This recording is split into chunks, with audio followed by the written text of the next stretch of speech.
দেখো এখানে আমাদের কি বলতো, এখানে আমাদের দিয়েছে 2 মলিকিউল অ্যালডিহাইড, অ্যাসিড অ্যালডিহাইড। মনে করো এখানে আমি আগে দেখিয়ে দিই, 2 মলিকিউল যখন আমাদের অ্যালডিহাইড দিবে, এখানে অ্যাসিড অ্যালডিহাইড দিয়েছে, 2 মলিকিউল অ্যালডিহাইডে আমরা CH3CHO এটা দিয়েছে। তো এখানে আমাদের এই যে রিয়েজেন্ট দিয়েছে, রিয়েজেন্টটা কী বলেছো, AlOH whole thrice, AlOH whole thrice এইটা। এবার এই যখন AlOH হোল থ্রাইস দেয়, এইটার নাম কি বলো তো, এটাকে বলা হচ্ছে টিসেঙ্কো রিয়াকশান। পাশে তোমরা লিখে নিতে পারো টিসেঙ্কো, টিসেঙ্কো রিয়াকশান, টিসেঙ্কো রিয়াকশান বিক্রিয়া, টিসেঙ্কো বিক্রিয়া, ঠিক আছে।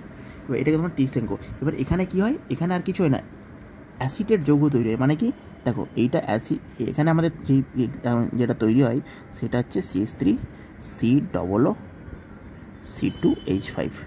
মানে কি, দেখো এইটা এই যে মলিকুলটা ভাবো, এটা ইথাইল অ্যাসিডের তৈরি হয়। মানে এখানে 1 2 3 4 4টে কার্বন ছিল, এবং এই টার্গেটিং মেটেরিয়ালে 1 2 3 4 4টে কম্পাউন্ড হবে ইথাইল অ্যাসিডের। মানে অ্যাসিটিক অ্যাসিডের এইটা কি CH3COOH, এটাকে বলা হয় অ্যাসিড। অ্যাসিডের এস্টার, মানে এই হাইড্রোজেনের পরিবর্তে C2H5, RCOOR এস্টার।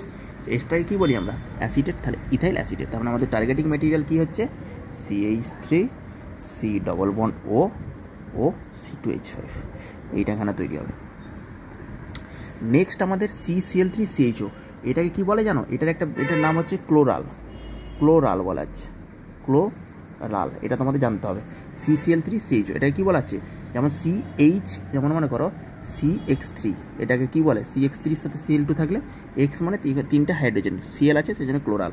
ক্লোরালকে যখন এনার্জি দেবো, এনার্জি দিয়ে এটাকে ভেঙে দেয়, ভেঙে দেওয়া মনে হচ্ছে সেই আমি বলেছিলাম হ্যালোফর্ম টাইপ রিঅ্যাকশন, CH3, এখানে কি তৈরি হবে, ক্লোরোফর্ম তৈরি হবে, CHCl3 তৈরি হবে, আর কিচ্ছু নাই। এখানে কি তৈরি হবে, CHCl3। তাহলে তোমাদের প্রোডাক্ট কী চেয়েছিল, CHCl3 চেয়েছিল। এবারে এই যে আমরা এটা কি বলি, অ্যালডিহাইড, অ্যালডিহাইডের সরলতম অ্যালডিহাইড কি, ফর্মালডিহাইড, HC+H। এটা কি বলা হচ্ছে, ফর্মালডিহাইড। ফর্মালডিহাইডে আমরা যদি NH3 দিই, তাহলে আমাদের কী প্রোডাক্ট তৈরি হবে, ফর্মালডিহাইডে NH3 দিলে একটা খুব সুন্দর প্রোডাক্ট তৈরি হয়, একটা সাদা রঙের একদম কেলাস আকার পদার্থ তৈরি হয়, হোয়াইট ক্রিস্টাল, হোয়াইট ক্রিস্টাল ল্যাবরেটরিতে দেখতে খুব সুন্দর। সেখানে কি হয় বলো তো, এই যে হোয়াইট ক্রিস্টালটা CH2 6N4 এই কম্পাউন্ডটা তৈরি হয়, CH2 6N4। মানে কি, এটা আমাদের এইটা ডিরেক্ট মনে রেখে দেবে, CH2 6N4। এটা আমাদের কীরকম বেঞ্জিন রিংয়ের মতো তৈরি হয় প্রোডাক্ট। দেখো আমি দেখিয়ে দিচ্ছি, CH2 সাইক্লিক একটা প্রোডাক্ট, তাই তো, NCH2, এখানেও CH2 থাকবে, খুব সুন্দর প্রোডাক্ট। ওই জন্য এটা আমাদের পরীক্ষায় আসে, এক্সামিনার ফেভারিট। এখানে একটা